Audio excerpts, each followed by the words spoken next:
Hi friends, ಬನ್ನಿ ಇವತ್ತು beans ಪಲ್ಯ ಯಾವ ರೀತಿ ಮಾಡೋದು ಅಂತ ಹೇಳ್ಕೊಡ್ತೀನಿ.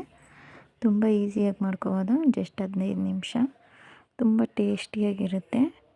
ನೋಡಿ ಎಷ್ಟು ಚೆನ್ನಾಗೈತೆ ಅಲ್ವಾ.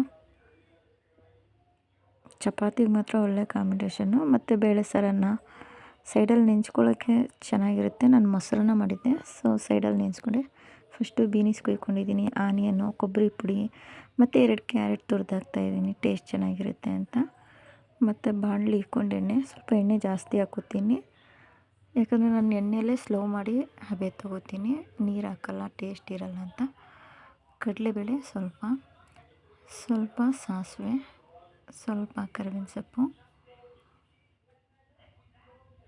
ಆನಿಯನ್ ಕುಯ್ಕೊಂಡಿರೋದು, ಸ್ವಲ್ಪ ರೋಸ್ಟ್ ಆದ ತಕ್ಷಣ ಮೆಣಸಿನ್ಕಾಯಿ, ಬೀನೀಸ್ ಕಟ್ ಮಾಡ್ಕೊಂಡಿರೋದು, ಒಣ ಕೊಬ್ಬರಿ, ಕ್ಯಾರೆಟು, ಸ್ವಲ್ಪ ಗರಂ ಮಸಾಲೆ ಹಾಕ್ತೀನಿ.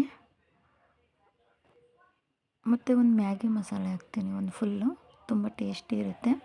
ನಾನು ಎಲ್ಲ ಪಲ್ಯಕ್ಕೂ ಮ್ಯಾಗಿ ಮಸಾಲೆ ಯೂಸ್ ಮಾಡ್ತೀನಿ, ತುಂಬ ಟೇಸ್ಟಿಯಾಗಿರುತ್ತೆ. ಮತ್ತು 15 ನಿಮಿಷ ನಾನು ಸ್ಲೋ ಹಬೆಯಲ್ಲಿ ಬೇಯಿಸ್ಕೊತೀನಿ, ನೀರೇನು ಹಾಕಲ್ಲ. ಲಾಸ್ಟಿಗೆ ಕೊತ್ತಂಬರಿ ಸೊಪ್ಪು ಒಂದು ಹಾಕ್ಕೋತಾ ಇದ್ದೀನಿ.